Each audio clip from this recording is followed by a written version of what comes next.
Tout le monde. Donc déjà, pour commencer, merci à tous ceux qui étaient en live pour le tirage au sort. On a passé un super moment, voilà, après cette fameuse réaction du PSG Barcelone.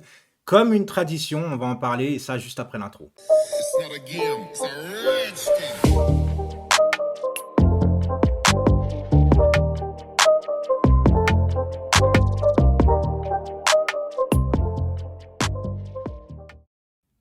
Donc, le Barça, les amis, le Barça. Alors, y a-t-il des boules chaudes, des boules froides? Est-ce que le tirage au sort est truqué? Dites-moi en commentaire ce que vous en pensez. Moi, je suis pas complotiste, comme je dis très souvent, et que moi, à chaque fois, j'y crois pas trop à ces trucs de boules, etc., mytho frigo, et tout ça.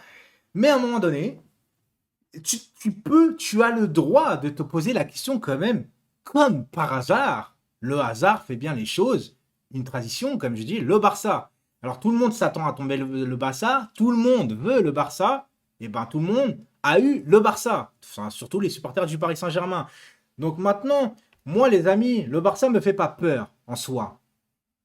Mais le Paris Saint-Germain me fait peur aussi un petit peu, tu vois, c'est-à-dire avec l'effet Tourelle. Dites-moi aussi en commentaire, est-ce que vous, là, maintenant, vous êtes dirigeant du Paris Saint-Germain, est-ce que là, tout de suite, en ayant tiré le Barça, est-ce que vous virez Tourelle tout de suite? Ou est-ce que vous continuez la saison avec lui en pensant que il va faire du bon boulot face au Barça? Moi, j'ai l'impression que face au Barça, les amis, il va tellement avoir peur, Tourelle, il va nous faire un 8-1-1 comme tactique. Très sincèrement, j'ai peur. J'ai peur de Tourelle, j'ai pas peur du PSG. On a les joueurs. Neymar sera rétabli parce qu'il me semble que sa blessure, c'est entre 4 et 6 semaines. Donc je pense que ça va. Après, le Barça, les amis, ils ont quand même une bonne équipe. Et je vous rappelle que c'est dans 2 mois. Dans 2 mois, il peut se passer énormément de choses, que ce soit au niveau des recrues au mois de janvier, mais ça, j'y crois pas trop, que ce soit au Barça ou au PSG. Mais dans 2 mois, tu as le temps de rebâtir une espèce de cohérence de jeu au Paris Saint-Germain, parce qu'il faut vraiment avoir de la cohérence, parce que quand tu vas jouer le Barça, comme je dis, c'est dans 2 mois. Alors oui, c'est vrai qu'ils sont sixième, neuvième, je sais même plus, mais ça, on s'en fout. Nous, on est troisième, on n'est pas au mieux non plus dans notre championnat, tu vois ce que je veux dire. Alors finalement, de toute façon, cette année, dans cette poule de Ligue des Champions, que tu termines premier, tu t'es démené pour terminer premier, mais de toute façon, tu termines premier, tu tombes sur le Barça, tu terminais deuxième, tu tombais Liverpool. Donc de toute façon, tu tombais sur un gros. Comme d'habitude, j'ai l'impression que le Paris Saint-Germain, dans les huitièmes de finale, c'est toujours comme ça. Bon, à part l'année dernière, on est bien tombé, je vous l'accorde. Mais là, c'est en 2 matchs, hein. C'est plus le final 8. Je vous rappelle aussi que c'est un retour de Neymar au Barça avec des spectateurs normalement dans les tribunes parce que il me semble qu'à partir du 15 janvier, c'est 30% de la capacité du stade de chaque club. Donc le Barça, c'est 100 000 spectateurs. Donc ils auront 30 000 spectateurs face au Paris Saint-Germain. Le retour de Neymar, ça va être un peu houleux. Oui, il sera là parce que comme je dis, normalement, c'est 4 ou 6 semaines pour une grosse entorse.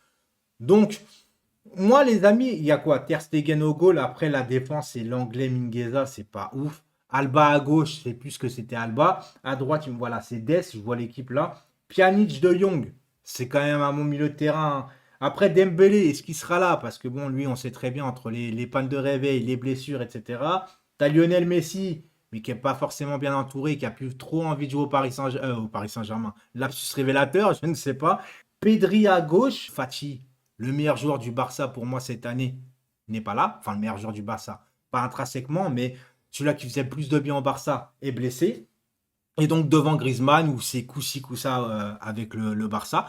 Donc les amis, moi, je vais pas commencer à faire des équipes, etc. par rapport à est-ce qu'on va gagner, est-ce qu'on va pas gagner. Je vais attendre l'avant-match. Parce que là, pour le moment, à 2 mois, c'est trop tôt pour parler. Je parle là juste du tirage, tu vois. Demain, je ferai une vidéo, bordel de merde. Demain, je ferai une vidéo sur tous les matchs avec mes pronostics. Voilà. Donc je vous attends aussi nombreux pour rapport à ça. Et mercredi, ben, un live live d'avant-match contre Lorient. Mais les amis, moi je sais pas, comme je dis, je suis pas parano, mais c'est quand même bizarre qu'à chaque fois, c'est le Barça. C'est quand même dingue cette histoire. Mais bon, ma communauté, vous étiez plus de 49% à vouloir le Barça. Bah écoutez, vous l'avez.